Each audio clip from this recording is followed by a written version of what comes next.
Welcome and thank you for joining us on a Sunday. It's really nice to see a packed house, and well, I think everybody's come for the Cheetahs, so I can't really claim any credit for that. But we're here to discuss Marg's latest book, The Story of India's Cheetahs. And Marg was established in 1946, which is well before the cheetah went extinct in India. But Divya is going to tell you more about that. But over the years, Marg has published a lot of pioneering research on art and culture, which of course does not exist in a vacuum. It wouldn't exist if the natural world didn't give us so much inspiration. And that's what we've tried to explore in our natural history series. We've looked at India's megafauna, we've looked at the elephant, the lion, the rhino, and now the cheetah.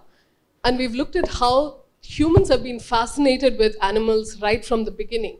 So it serves as a parallel record to the biological and archaeological evidence that we have of these animals in the subcontinent. And we're looking at them through art and literature. So to tell you more, I'd like to introduce our two speakers. Divyabhanusinh is the author of India's Cheetahs. He was formerly president of the Worldwide Fund for Nature India, vice president of BNHS, and a member of the CAT Specialist Group, Species Survival Commission, International Union for the Conservation of Nature.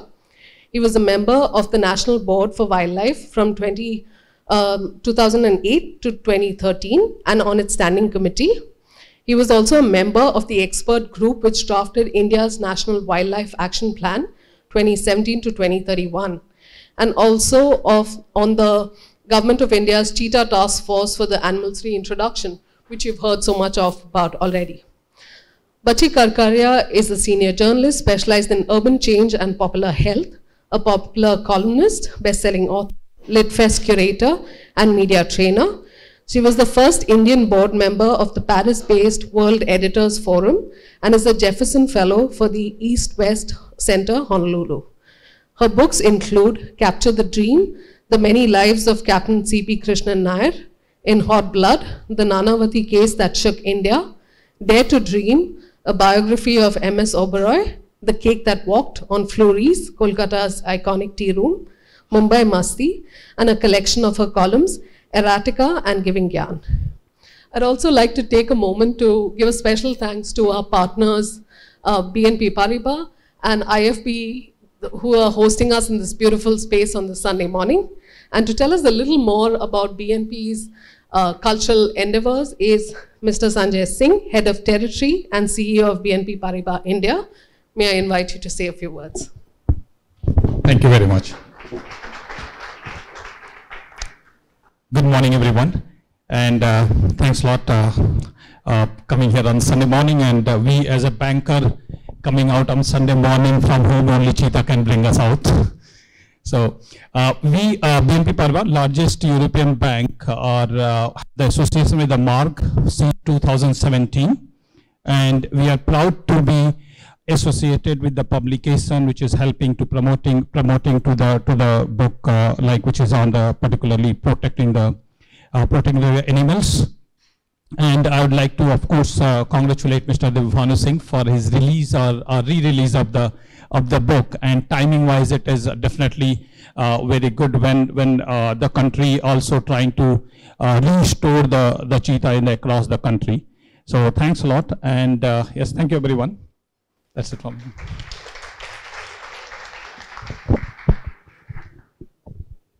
Thank you very much. I must thank you all for being present in the first place on a Sunday morning, which is not always a possibility, at least as far as I'm concerned. So thank you for being here, and it's very special thanks to BNP Paribas with Mr. Sanjay Singh here, which is very, very good, and he has been the supporter of Marg, not only for this book, but on a much larger scale. So I'd like to thank BNP Paribas and for you specifically for being there. Manisha is also here, which is very, very nice. Thank you very much. This book was made possible by a lot of support from various persons and trusts. And I would like to point out that the Conservation Corporation of India, which was started by Mr. Dilip Khatau, who regrettably is not here. He passed away very recently. He and I go back to more than half a century. And anytime I had wanted something done or some kind of support, he always stood by me. So I remember him very, very fondly. Also, I remember Kunjbhai Trivedi very much, who regrettably I got to know very late in my life, and who also has passed away. And he would have been very, very happy if he'd been here. And I would like to thank the Dev Trivedi Trust for supporting this book. But I'm very glad to say that Kunjbhai's brother, Jagdish Bhai, is here. And I'm indeed honored, sir, that you took out time to come here. Thank you very much, sir. I would like to thank the Dilip Mathai Trust, who have supported me in my previous book also, and supported Marg in its endeavors. And I have a special connection to the Dilip Mathai Trust. Of course, Amrita Ben Patel and Mr. Desai and Samar Singh are all very kind towards me and have helped me out with all my endeavors. But I have a special connection with Dilip Mathai, which is that he was one of the 3 Tata directors who in his absent-minded moment selected me for Tatas. And I spent about 33 years in the Tata administrative service. I enjoyed myself. I don't know whether Tatas enjoyed me. Then I must thank Ishat Realty, that is Mr. Raj Sargaonkar, again, who helped me a great deal. And he very generously he supported our project. And it was thanks to Kakubhai Kothari of Photokina that he came very forward and very generously made all the contributions that we required to make. And Piroj Shah Godrej Foundation, who have also supported the Marg and indeed my endeavors. And of course, my very dear friend Cyrus Gazda, who has supported me, and he's present, and I'm very happy that our chairman of the Marg Foundation, Bahram Vakil, also happens to be here. I would like to make a special thanks to Mr. Kakubhai Kothari, who unfortunately wants to sit way at the back, which is unfortunate. The reason being that these are his photographs, all right? There's also another reason, which is that I never wanted to or never planned to write a book on the cheetah, and it happened by accident. I never wanted to upgrade that book again. That also happened by accident. And there are 2 people responsible for that happy accident. One is a remarkable Russian field zoologist working in Masai Mara. Her name is Elena Chelisheva, who was in touch with me on some technical information regarding cheetahs. And it was COVID time. And I was doing very little in life except for washing the dishes and cleaning the floor and generally getting into my wife's hair, which was not a very nice thing, which she was quite upset with me. And Elena Chelisheva phoned me and said, "Why the hell don't you do something?" I said, "Do what?" He said, "Update your book. It's been out of print for nearly a decade and more.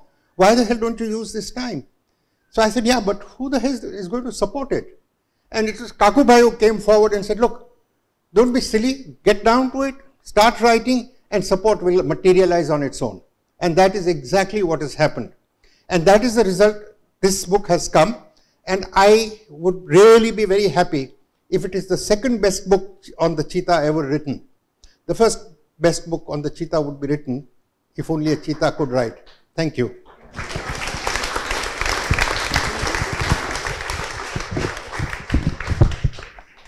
Okay, so let's welcome the second best author of the Cheetah book. And happily the first author is not here. But it's okay because I learned from your book that the cheetah is not a man-eater. So that's fine. And well, I was really going to ask you about the genesis of the book. And you have confessed and said that you really hadn't meant to do it. So in that sense, I think the cheetah did put you on the spot. Right? And that's another thing I learned from the book, which is that the cheetah is really the only cat with spots and not the leopard. So it's not the leopard that changes its spots, it's the cheetah that changes its spots. And the leopard has rosettes. Okay. So, but I'm sure all of you people here are better informed than I am on wildlife, so I won't talk about that. So tell us really, how did the cheetah book put you on the spot? You know, a bit about the expert and the doctor. All right. It's a bit of a long story. I'll try and make it as short as possible. This was the year of grace 1984, and my predecessor, who was president of the World Wildlife Fund then, I succeeded as president much later, he wrote a letter to Mrs. Indira Gandhi, then Prime Minister, that why do we want to get cheetahs from Iran? At that time, there was some talk of getting cheetahs from Iran. And he said that there were no cheetahs in India. Why try and get cheetahs from Iran? Now, this is ridiculous because he was the Maharaja of Baroda and he had a huge establishment of hunting with cheetahs, his grandfather and great-grandfather, and they were all hunting with cheetahs, with Indian cheetahs. And when Indian cheetahs were not available, they started importing African cheetahs. Now, this letter went to the Minister for Environment, who was my cousin, Divyabhanusinh. Divyabhanusinh passed on this letter to me, and I was at that time working for the Taj Group. I was a hotelier, I was a bawarchi, not a wildlifer. And this letter came to me and, he said, why don't you do something about it and tell me what was the real story of the cheetah? So I wrote what I called a tentative position paper, and I sent it back to the Ministry of Environment and went back to the Prime Minister. And then, as we all know, she was murdered in that very year. But something strange happened. There was this cat specialist group, the Species Survival Commission of IUCN, was holding a meeting in Kana, and this paper of mine got read there. I couldn't go there, it was busy time for the hoteliers, so I couldn't get leave, I couldn't read the paper myself, but somebody else read the paper. And then two things happened, which I shall feel very bad and very annoyed if any one of you challenge me.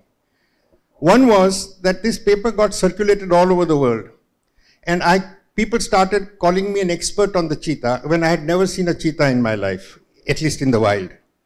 And they also started calling me Dr. Divyabhanusinh, assuming that anybody who can write on such an arcane subject must be really foolish, must have had a doctorate. I had no doctorate. And yet I became an expert on the cheetah and I became a Dr. Singh, and this can happen only in India. I don't think it can happen anywhere else.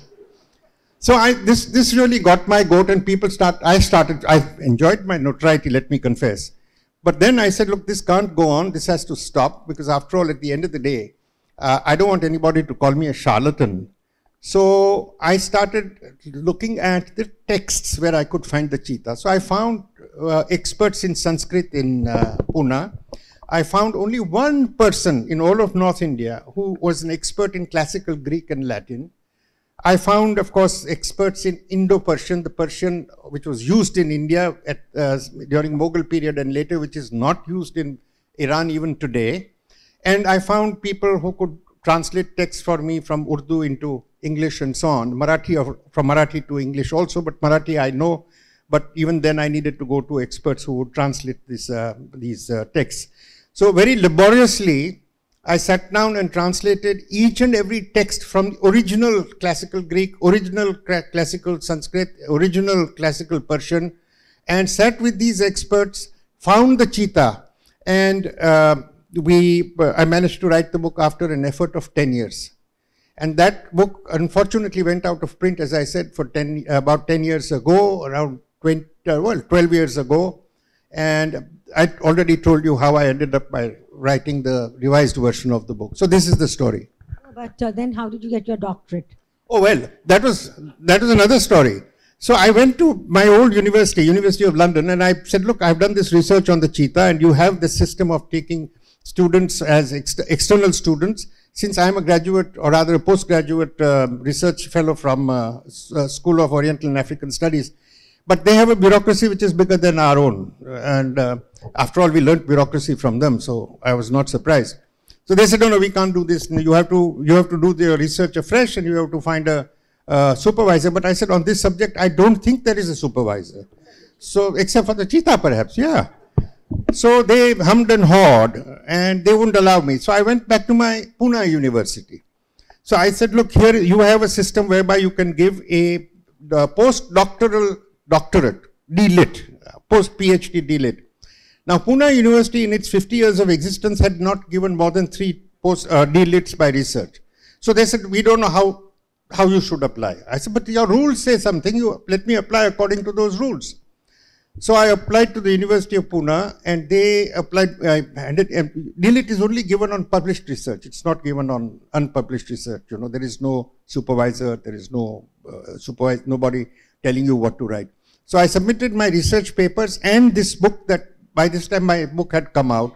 I submitted it to them, and then according to the university's rules, you have to have only external examiners, and if the decision is a unanimous one, then they give you a doctorate. So they waited 2 years, and then they finally ended up by giving me a D.Lit. So in the meantime, I also went to Africa and looked at the object of my research, and therefore I became an expert on the cheetah and became a doctor. Okay. So on both counts, you're legitimate, right? Because we have a lot of experts and a lot of doctorates who aren't really either. But now this book, this magisterial, it's in my bag, it's not here. This magisterial book really came out of the first book about the cheetah, the end of the trail. Yeah. So now we're really at the beginning of another trail. And what is the additional material that is in this book that isn't there? See, when I wrote the book, the End of a Trail, it came out in 1995. I had done a lot of research. You know, I was trained as a historian. I worked under the great D.D. Kosambi for 6 years in Pune. So I knew what was research all about. I knew how research was done, and I had a research degree from SOAS, London. But I had never embarked on a major effort like a book of 100,000 words and things of that kind. So I didn't know what I was doing at all. And I gave my manuscript to a lot of people to comment on it for peer review before the book was published. So I had a fairly good research book at the end of the day. Yet, 12 years have gone by, or rather, the book was written in 1995, okay? So from that time till today, there's a lot of water which has flown under the bridge. And I had to correct a lot of things. You know, there are a lot of things I had written in that book which I was tentative in my conclusions. I was not confident. But after these almost 20 years, I realized that what I had written was coming true. So I had to revise those texts. I did not have at that time information from the life of the cheetah in Central Asia and Iran. I had some information, but it was not all that much. So, and this is that lady, Elizabeth Chelisheva, or Liz Chelisheva. She gave me a lot of information on cheetahs in Central Asia, cheetahs, how they died out in Central Asia, how they are almost on the cusp of dying out in Iran, and all that material I brought in. I didn't have any visuals of Asiatic cheetah from Iran, which I was able to put in. And finally, I had to almost rewrite a lot of my book, particularly the last chapter, because as you know, we've got 20 cheetahs, which have come, 8 from Namibia and 12 from South Africa. And these are now in Kuno Palpur. And so I had to write about the travails of the cheetah program from 1952 till today. And people may not know, the last cheetah on the Indian subcontinent, okay, India and Pakistan is for us horrible human beings, not for animals. For them, it's the same landscape. The last cheetah on the Indian subcontinent was reported in 1997 from Balochistan. So can you tell us really, in these 40 years of your research, it's very difficult, but if you could kind of pick out, say, 5 of the most interesting facts that you have come across. It could be stories, it could be about people. So 5 facts that you've really found astounding? I'll try. Research is not always so exciting, but I will give it a bash. You see, when we wanted to bring the cheetahs in, the actual person who really spearheaded the bringing back of the cheetahs in India is my cousin M.K. Ranjit Singh. And all credit should go to him, because he... Talking of this current one or the Indira Gandhi time? The current one. The current one. Because that thing died out. And see, what happened was in 1984, Mrs. Gandhi was murdered. Soon after that, the Shah of Iran lost his throne. So the Iranians lost their interest in cheetahs, and they became busy praying 5 times a day. So that was the end of the matter. What happened was that when we wanted to bring the cheetahs in, I was a member of the Standing Committee and the National Board for Wildlife, of which the Prime Minister is our chairman. And it so happened that Ranjit Singh also happened to be there, and both of us said, well, why the hell, while we are at it, why don't we get more interest into the reintroduction of the cheetah into India? So our Minister for Environment was Jairam Ramesh. So we went and told him. Now Jairam Ramesh was sort of sitting on the fence. So I gave him a copy of The End of a Trail. And he was flying to Washington for some conference or the other. And he came back from Washington and he said, look, Divya, I want to meet you. I said, yeah, sure. And he interrogated me for 1 hour on the book. He had read it cover to cover. He's a brilliant man. Okay, I mean, politics apart, he's a brilliant guy. He had read the book cover to cover, and he was convinced that the cheetah was, the word cheetah is a corruption of the Sanskrit word chitraka, meaning the spotted one. That's when he realized that the cheetah was always a part of the Indian culture, Indian ecosystem, and he instituted the Cheetah Task Force with Ranjit Singh as the chairman and I as one of the other members. There were other members also, like Dr. Jhala and Dr. Pabla and all these. You know, there are more doctors and more experts than animals in this country, so we are all doctors. Well, number 2, it's very interesting. When I started looking for the cheetah in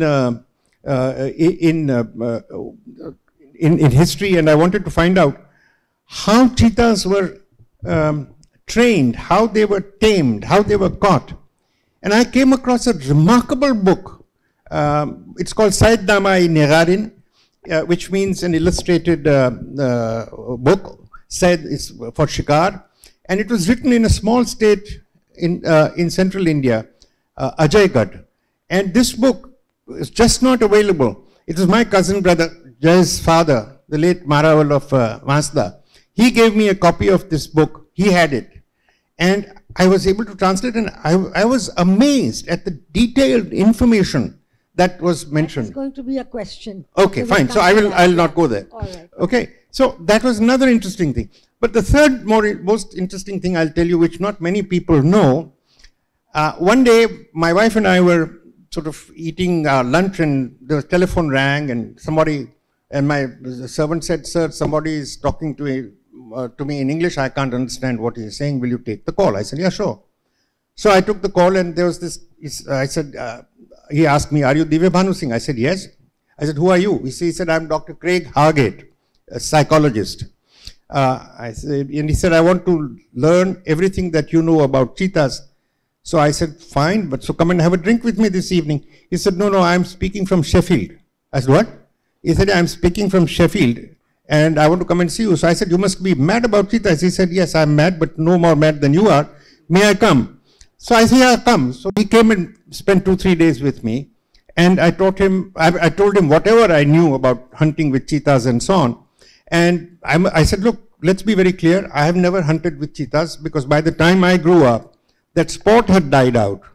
And all knowledge I have is received knowledge. So I packed him off to Kolhapur, and I packed him off to Bombay and Pune and all that. He collected all the material, and he went back to London. Few months later, I get another call from him. He said, Divya, I would like you to meet somebody called Joseph Pasicek. I said, who's he? I've never met him. So he said, he is a guy from Brno in the Czech Republic, and I have given him all the information you gave me, and I gave him a copy of your book. So he has gone and bought cheetahs from a Belgian zoo, and after reading your book, he has taught cheetahs to hunt animals in Brno. I said, what? I said, this is getting curiouser and curiouser. So he said, yes, it's true. And his ambition in life is that you go to Brno and present him a copy of your book. I couldn't believe it. So I landed up in Brno. And here he was in the airport of Brno.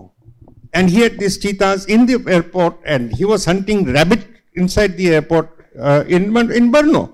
And I said, where did you learn all this? He said, I learned it from your book. I said, but I've never hunted with cheetahs. But he said, yeah, I've learned it from your book and all the information you have given me. So that was something very, very funny. And he had this huge sort of, it's very embarrassing. At some kind of a big function that I went and had to hand over a copy of the book and so on. That I thought would never happen. So that was a great tribute to the great people who wrote about how to train cheetahs.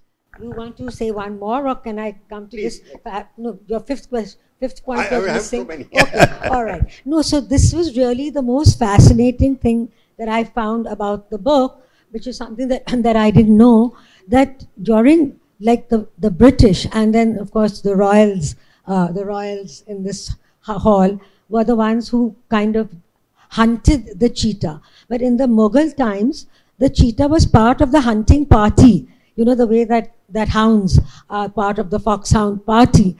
And this whole business of coursing, which was a word that I knew as a metaphor, but never as a literal thing. So tell us a little bit about that. You know, this cheetahs, you're absolutely correct. Cheetah was never, well, I shouldn't say never. It was never an animal to be hunted as being killed, like say a lion or a tiger or a leopard. Because as you very rightly said, it was used for hunting with, taming it and hunting black buck with it. And it's very, very interesting that this tradition goes back at least 2,000 years in this country. If you read Strabo, the geographer, he was more or less contemporaneous with Jesus, he describes a procession of an Indian prince. And he says that when an Indian king washes his hair, that means anointing, washes his hair, buffles, leontes and pardales walk in the procession. Buffles is buffaloes, leontes is lions, and pardales is ancient Greek for cheetahs. So this is, he's writing 2,000 years plus, okay? Then you come to Claudius Alienus. He was a guy who was sitting around in 150 years after Jesus, about the time of the end of Emperor Tiberius's reign. And he's writing about animals, and he says that Indians bring to their kings four-horned oryxes and pantheras. Now, we all know that four-horned oryxes are the four-horned antelope, which is endemic only to the Indian subcontinent. And pantheras are panthers, which is a word loosely used in classical Latin for both cheetahs and leopards. But let me assure you, no self-respecting leopard would walk up to an Indian king. He would probably go and maul him. It's only the cheetah which can be tamed easily. So again, that is cheetah. And then, you know, right from the 10th century, if you look at the Amarkosh, for instance, Amarkosh, which is the earliest lexicon of Sanskrit literature, has something called the Panchanakhas, the five-clawed people, Panchanakhas, the 5 nails. And he says, amongst the Panchanakhas are the Simha, lion, Vyagra, which is the tiger, Dvipin, which is the leopard, Chitraka, which is the cheetah. So this tradition comes along, and then you find the Golconda princes and kings hunting with cheetahs in the 9th and the 10th century. You find Someshwara III, the Chalukya king of southern dynasty, whose capital was present-day Kalyani. He wrote something called the Mrigya Vinoda, in which he described 35 different ways of hunting deer. One of them he described as Vyagraja Mrigya, means hunting with a tiger. Here he is using the word Vyagra as a generic term for for animals which are carnivores, which are hunters. And in his detailed statement, he says that you can train a cheetah in this manner, and with that Chitraka, you can hunt Krishnasara. Krishnasara is a black buck. So this tradition continues right from the earliest times, and it is very, very interesting to know how the cheetahs were tamed. The methodology of taming cheetahs was very familiar, very similar to that of falconry. And therefore, in the Islamic tradition, if you read a Baznama, the falconry, a lexicon on falconry, usually there is a chapter on the cheetah. The reason being that according to popular belief amongst the Muslims was that when a peregrine hunts, now peregrine is the fastest bird, when a peregrine hunts, it walks, but when a cheetah hunts, it flies. It's an exaggeration. But the methodology of training is very similar. Sorry, Divya. Sorry. But according to your book, I mean, from what I gather, that it was really difficult to train and only the mother can train in training. But what you could do was tame them. And I think that's another extremely fascinating part of your book about the taming of the cheetah. Because sure. I mean, you say it and then I'll see if there are things you've left out sure. and I'll prod you. See, the way to train cheetahs was, of course, to firstly, let me first answer one specific question. Who trains a carnivore to hunt? The mother. All right? Therefore, it was easier to take a cheetah which has been taught by its mother to hunt. So all you had to do was to tame it and do the job for you. All right? If you caught hold of cubs, it does not. First trap it and then tame it. No, first, That's obviously. also was your. So you first trap it. You trap it, and then the methodology of it was that the keepers lived with the cheetahs, and keepers kept the cheetahs with their wives on the assumption that women are so cantankerous. No offense meant. That women are so cantankerous that cheetahs become used to the human voices through them, and they become part of the family. How about them being gentle and easier to keep? Cheetahs are the only cats which can be kept very easily. They tame very easily. They behave like a pet cat, even better than a cat. Cat can be very nasty. Cheetah will not be nasty. Cheetah has never been known to go for an animal, for a human being at all. So they leave the cheetah with the women, and the women are also cooking and cleaning and then making noises, talking to people, whereas these guys are all in the shikar khana. And the cheetah becomes used to the human sounds and human voices. This is very necessary, because otherwise, they get frightened. That's where the story that they actually drank blood. Yeah, see, because cheetah's mouth is very small. The lion or the tiger break the neck. They can break the neck. Cheetah's mouth is very small, so it cannot break the neck. So it has to strangulate. So when it strangulates, it holds the neck for a very long time. Therefore, the belief came around that the cheetahs drank blood, which of course was not the case. So then in the actual hunting, the cheetah did all the work. Yeah. So what did the hunter do? Nothing, enjoyed himself. Great. Ate the meat. Fabulous. Okay. Yeah, and ate the meat. But you were talking about this taming, and I think it was quite fascinating where he says that they really became like the family pets. Yeah. And then there's this illustration and also the story from John Lockwood Kipling, yeah. where and it's sweet. It's like the cheetah is sharing the cot, the khatia, with the keeper, sharing the same blanket. And then he says that if the cheetah starts, fidgeting in bed, all you have to do is wave a little cloth. Wave a little cloth in front of its eyes. Yeah. And I mean, it's like what you might do with a husband or a wife. And so really, I mean, any more things like that, because they would say, "Wah beta, aao bahadur." That's very important. It's really as if it was a cat. You had to, they used to, what you call the keepers, cheetahwans. They would pet the cheetah and say nice thing to it. Aao beta, bat beta, wah beta, kya kaam kiya beta. Like you would talk to a dog. A little bit about how they were fed, what they were given. They were very specific. They were given specific foods, usually absolutely lean meat, no fat.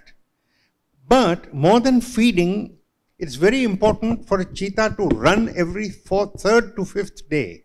That's when it really gets its strength from. So even when the cheetahs were pets, they were made to run on the third or the fifth day.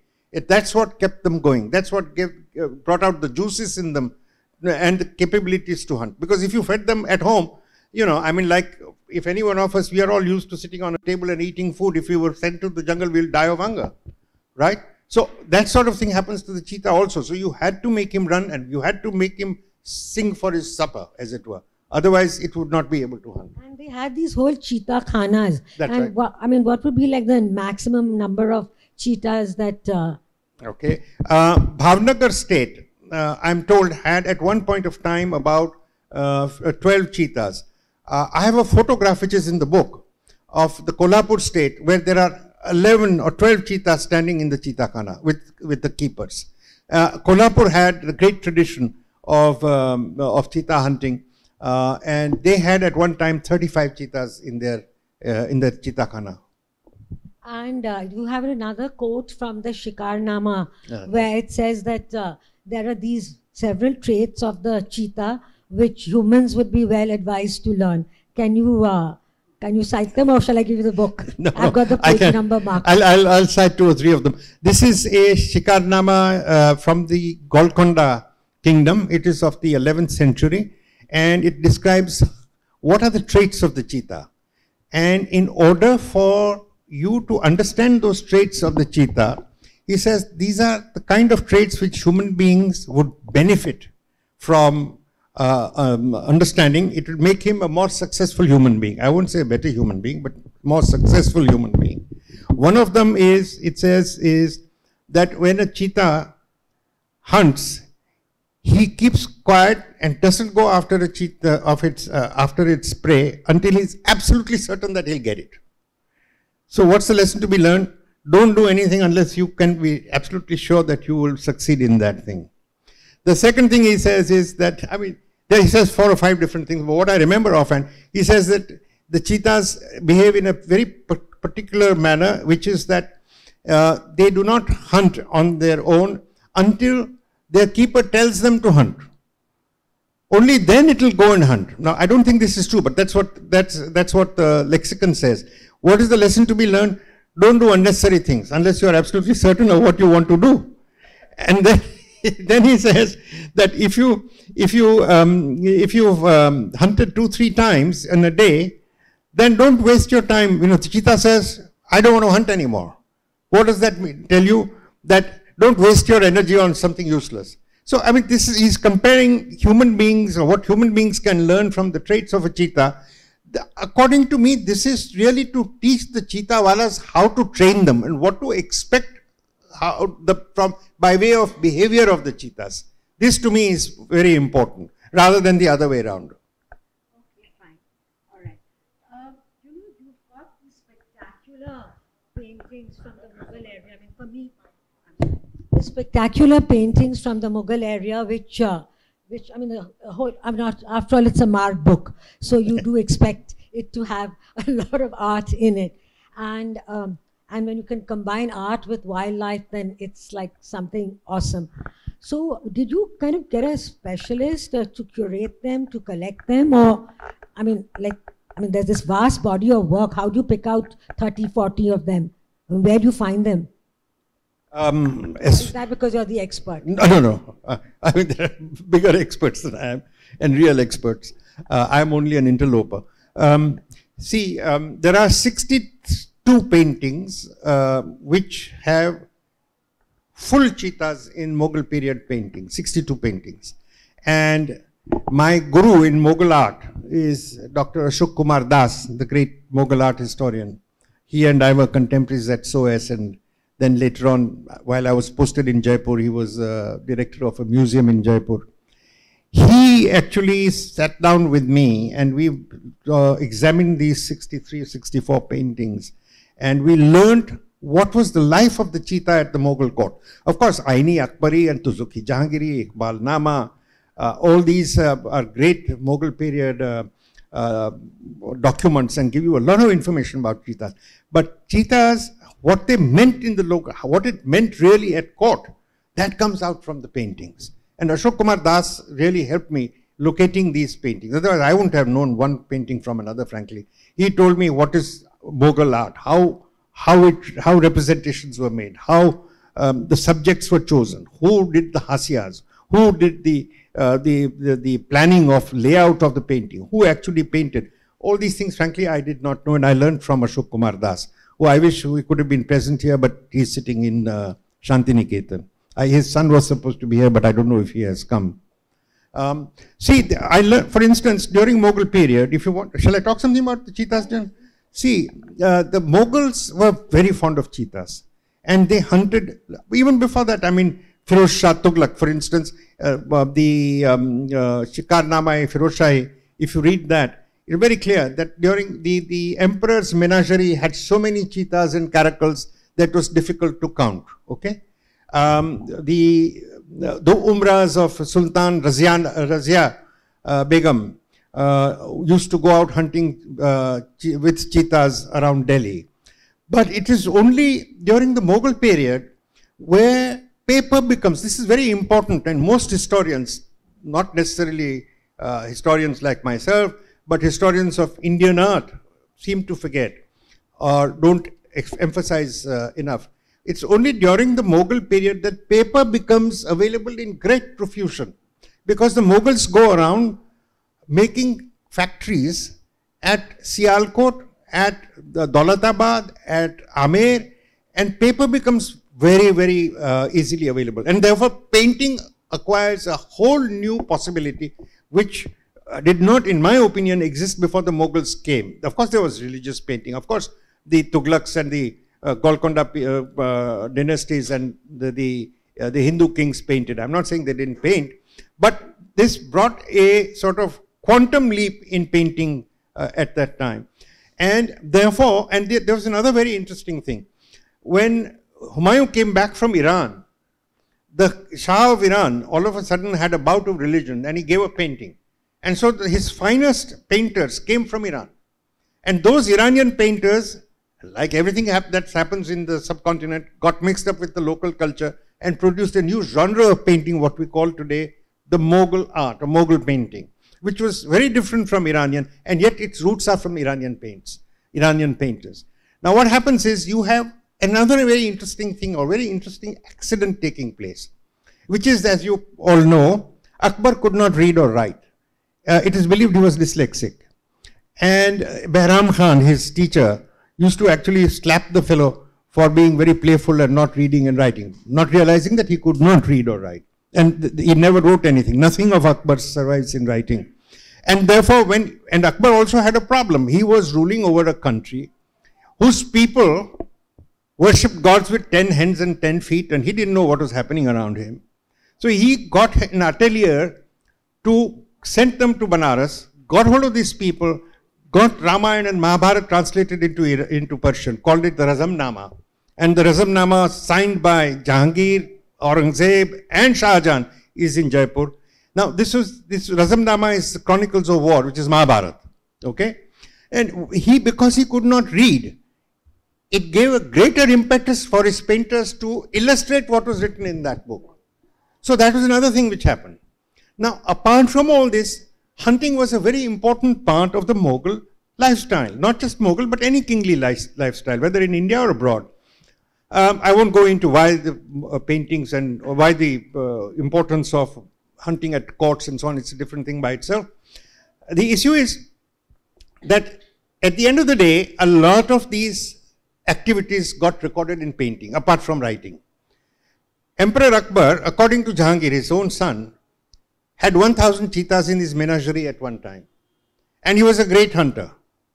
And he used to go out hunting every second day or third day. And used to personally go and catch cheetahs in the wild. Yeah, you had that painting which that's right. He's showing him yeah, actually removing cheetahs from the wild, which is remarkable. So he was very hands-on. He was totally hands-on. This is quite amazing, yeah. Yeah.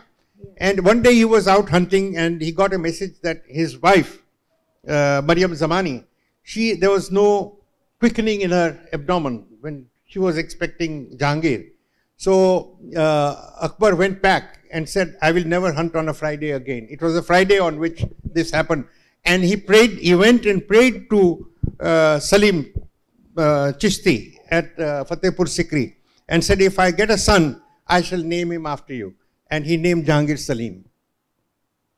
And to me, Salim is the great saint for the cheetahs. And a little bit then about the company paintings? I'll come to the company painting. The interesting thing is, there are certain things in the Mughal paintings which are very interesting. Some of the paintings depicted just a study, like this one. what you have here. It is by a very famous Mughal artist. It's attributed to him by the name of Basavan. And this is the earliest known picture of Indian cheetahs in the wild. Earliest known, and this is about middle of the 16th century. Okay? After that, of course, there are one or two others, but I won't go there. But, you know, for instance, Akbar Badshah went hunting for cheetahs where the Jaipur airport is at the moment in Rajasthan. And he was with a cheetah by the name of Chitrangada. You see, Akbar had given, there were Khasa cheetahs. Khasa cheetahs used to have a tranche of 30 cheetahs, which are special cheetahs, which were moving around in palanquins and given special honor and things of that kind. And this one of the Khasa cheetahs was Chitrangada. She went and chased a black buck, and the black buck jumped across a stream, which was 25 gaz, as they say. Now, cheetahs are not known to jump. They are coursers. They run, all right? And when they run, they knock down the animal. But this black buck jumped the stream. This cheetah jumped and killed the black buck. I mean, attacked the black buck. Akbar was so impressed by this cheetah's performance that he raised this cheetah to the rank of a nobleman, gave her a collar studded with precious stones, and ordered that every time this cheetah took the field to hunt, a drum should be beaten in front of her, like he would do for any of his umrahs. Now this is recorded. This is recorded in Mughal thing, and this particular event which took place in Sanganer near Jaipur has been painted. So this is the importance of things. For instance, Emperor Jahangir says that in my father's time he had 1,000 cheetahs, but they did not breed in captivity. But during my time, a cheetah slipped its collar, went to a cheetah, mated with her, and 2.5 months later, 3 cheetahs were born. Then he writes something very interesting, and this is for all scientists. He writes something really remarkable. I am writing this because this is strange. This is in the year of grace 1613. Do you know this is the only instance anywhere in the world of cheetahs breeding in captivity from the ancientmost times to 1956, when the zoo in Philadelphia was able to breed cheetahs in the zoo. That was Emperor Jahangir. One day, one of his umrahs, Umrah is a nobleman, one of his umrahs, Raja Bir Singh Dev of Orcha, comes to him in the year of grace 1608 and presents him a white cheetah. Now, he writes very, very clearly, Yuz-e-Safed. Yuz is the Persian word for cheetah. E-Safed, Safed. Yuz-e-Safed. The emperor had never seen a white cheetah in his life. And he was so stunned that I have seen so many animals and birds in my life. I have never seen a white cheetah. What does he do? He's so amazed that he lists all the birds and animals that he had seen in his life which were white. And this is remarkable. Here is a man who has been run down by history. He is my favorite emperor of the Mughal period. By petticoat rule, and he was drinking too much, and he was having opium and all that. But he was a remarkable zoologist. He would have been a very welcome director of the Natural Museum anywhere. He was a remarkable zoologist, and he wrote all this. But it gave me a lot of trouble, let me assure you, this particular passage. Because words were written in Persian. I had to write to Iskandar Firuz, who was the first Minister of Environment under, the last Minister of Environment under the Shah of Iran, Reza Shah Pahlavi. And I had to find a person, Muzaffar Alam of Chicago University. He sat with me. I went and looked at Emperor Jahangir's own handwritings in the National Museum. He wrote his own autobiography with his own handwriting, in his own hand. Can you imagine? And that document I had to pull out, photograph it. There was no photocopying in those days. I had to photograph that piece and sat with Muzaffar Alam for days trying to translate this one specific passage accurately. And today all kinds of things are happening. It's also happening in places like Harvard. There is a chap called Wheeler Thaxton who translated Jahangirnama and made a hash of it. So I wrote to him, I said, look, what you are writing is not correct. Please correct it. So he writes back to me, but I bow to your knowledge of Indian fauna. Or the hell with bowing down. You have written something, it's all nonsense, you know.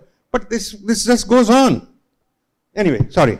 So would you like to, then there are also, apart from these paintings, there are these lovely little, line drawings, the sketches, which also give great detail, the record of how they are tamed, how they are kept, how they have become the keeper's pet and stuff like that. But would you like to tell us a bit about the Kremlin carpet? Yeah, Kremlin carpet was a carpet which was done for the Kremlin family during Shah Jahan's reign, or maybe late last years of Emperor Jahangir's reign, around 1627 or thereabouts. Kremlin was a brewer, make excellent beer, I'm told. So he was one of the factors at Surat, and he came here and he was completely taken in by the carpet weaving industry in India, and he commissioned a specific carpet for himself. And you can see that the Kremlin coat of arms are all over the place. In the middle of the Kremlin carpet is a cheetah chasing a black buck. It's a remarkable piece. It's now in Victoria and Albert Museum in London. And do take a look at it if anyone of you goes there and has the time to spend some time out there. It's something worth looking at it. It's in the book. Okay, now to sort of come to the present, like the present government decision really got mauled by a lot of controversy about bringing in the cheetah. Now the tiger man, Valmik Thapar, kind of really roared very loudly, and the Gujarat government put its own territorial spur on the lion and said, no, you can't take the lion over there. Then there were the Modi hunters, and they all came in. So are there literal big cat politics, just as there are metaphorical big cat politics in politics and business? Yeah, thank you very much. It would perhaps take all day to answer this question, but I will try. But I'll try. That's my question. No, I'll try. Is there time? Yeah, 5 minutes for this and then 5 for the next. All right, okay. In the year of grace 1900, the Maharaja of Gwalior, Madhavrao, wrote a letter to Nawab Rasul Khanji of Junagadh that there are no lions in my kingdom. Will you give me lions from the Gir forest? Rasul Khanji, bless his soul, said, no, I'm sorry. These are my lions. I'm not going to give you. 1900. 95 years later, Shankar Singh Waghela, Chief Minister of Gujarat, there is a demand from Madhya Pradesh, give us lions to the same Gwalior state area, Kunopalpur. And Shankar Singh Waghela says, "Seen to su, pan seenu bachchu pan nahi aapo." Leave alone a lion, but I will not even give you a lion cub. The reason? Absolutely political. Now the story I have is that the Gujarat government wanted to increase the height of the Narmada Dam. The Madhya Pradesh government didn't want that to happen, because if it raised the height of the dam, a lot more people would get homeless, this, that and the other. Now this is the story I have, I can't vouch for it.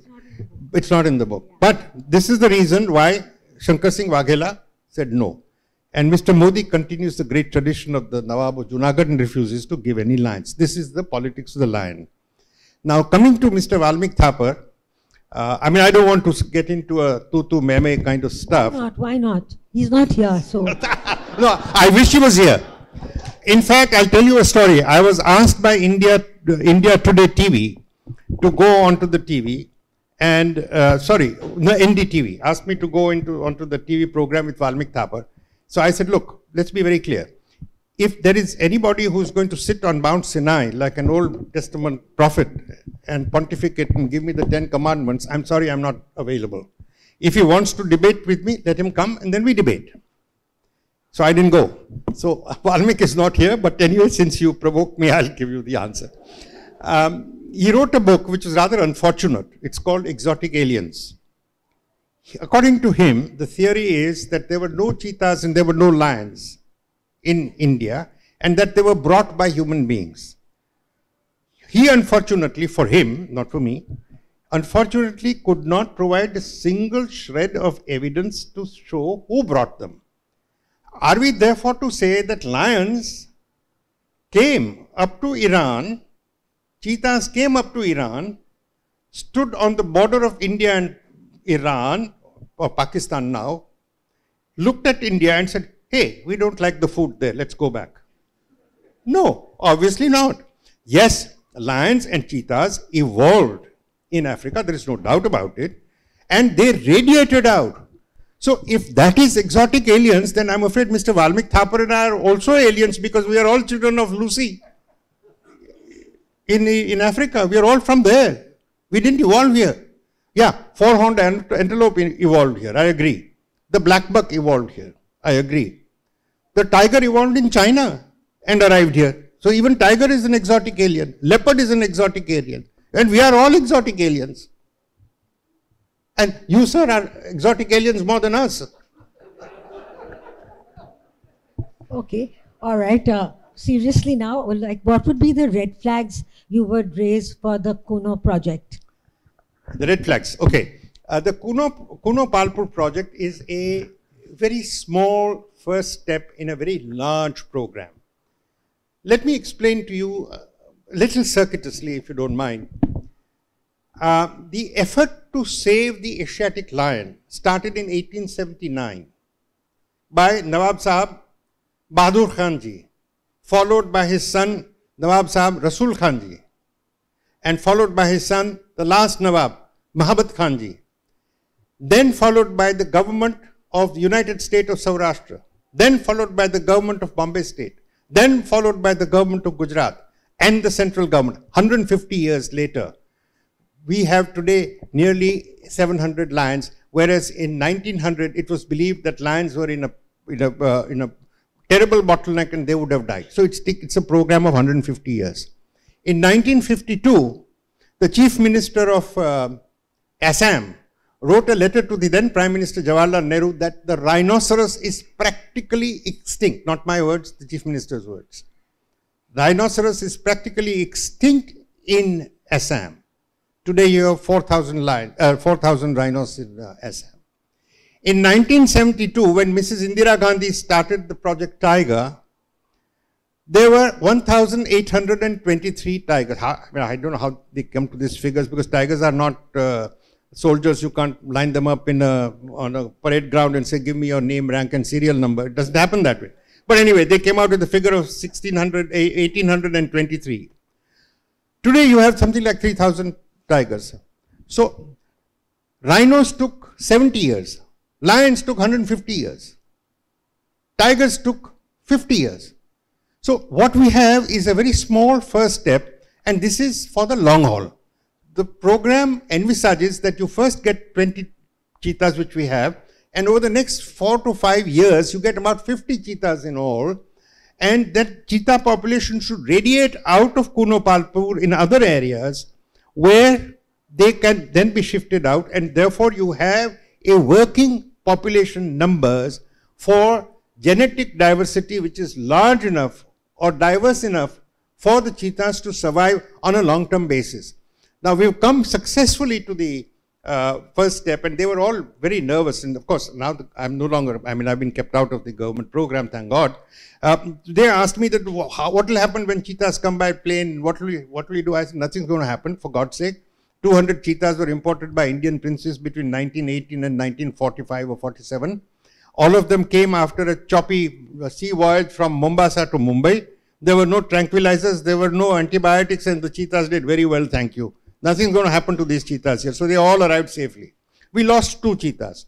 One had some kidney problem and she died, but she was not too well even when she came. That's what I've been told. The other died, I'm told, as a result of a snake bite, but we don't know. I haven't seen the autopsy report, so I can't say, but this is what I've read in the papers. The red flag is that you are supposed to prepare these various other national parks and sanctuaries where cheetahs have been planned to be sent out. That preparation, as far as I know, is lagging behind. So this is the major red flag to me. Cheetahs will find their own way. That fellow Oban went all the way to Jhansi and came back, and they brought him back, tranquilized and brought him back. Poor guy was looking for a mate. Instead of, they should have sent him a couple of cheetahs. He would be quite happy staying there, but he came back. So, from what I've read, is that because this is such an ego agenda kind of program, they don't want to really come down to the root as to why this particular cheetah died. I mean, snake bite is a little weird. But I mean, you have to go into the, I mean, it's Absolutely. not dirt, it's a jungle. Yeah. But the point is that you can't cover up facts because you're trying to, cover the trail of mismanagement. Well, actually, as I keep saying, I was, though I was a member of the Cheetah task force, which identified Kono Palpur and wrote the first book on the subject, for whatever reason, I'm not a part of the Cheetah reintroduction program. So the only thing I can tell you is what I've read in the papers. But you're right. I mean, it really sounds ridiculous that all of a sudden a cheetah dies and you say it's snake bite. Then let's have the autopsy But you report. get the facts. I mean, it could have died, but all yeah. right. Okay, I think one slightly out of syllabus question is that the Mughals were really the people who gave us this vast body of, I mean, a lot of others did earlier, as I can see from your book. But in the Mughals, it's like real documentation, these great big paintings, there's this whole body of knowledge about caring for them, taming them, about how they were hunted, how they helped in the hunt. But the same government which has actually brought the cheetah back to India is the same government which is trying to obliterate that entire record. So do you think that this whole big record that we have will be lost to future generations if this particular government carries on in this harebrained way? Okay, now I'll answer this question as a historian, not as I'm not a cheetah expert, though everyone thinks I am. So I'll answer this question as a historian. My studies, why mine, anybody's studies, it's always the victor's history that is written, usually. And therefore, some years later, there is a rewrite. So this is the victor's history which is being written at this point of time. But if you look at things like the Soviet Union, or even today China to a certain extent, the history which was written of the Long March, or the three who made a revolution in 1917 in Moscow, or Trotsky, Stalin, Lenin, the lot, what they wrote was obliterated by Stalin and Maoist things. But they have come back. Now, I read in the newspapers that the Mughals have been brushed out of some school books. Now, this is ridiculous. So, who did the Rajputs fight? They fought amongst themselves, they won and got themselves defeated by themselves. I mean, this is ridiculous. It's taking away half of the history, and I'm sure we Indians are intelligent enough to know that there's something fishy going on here. But even if this attempt is made, this attempt, in my opinion, cannot last for long because you cannot obliterate the facts as they are. Thank you. So, I think I've slightly overshot my time, but so this has really been just a tasting menu of the book, and I hope I've drawn out. I did not too much effort because he was very, very passionate about his subject, but there's just so much more in this book, and I mean, I thought I would skim through it and find my 5 questions, but I found myself, I couldn't carry that book around. I had to sit in one place and look at the book. But I have really read that book cover to cover, as you know, from the page numbers that I've marked on my questions. And so thank you very much, and please go ahead and buy the book. Thank you very much. I think we'll end now. Thank you so much, Bachi. Thank you, Divya. Thank you, IFBE. And thank you all. Excellent audience. Thank you. The book is at a very special price, so please do get a copy and have a sandwich on the way out as well. Thank you.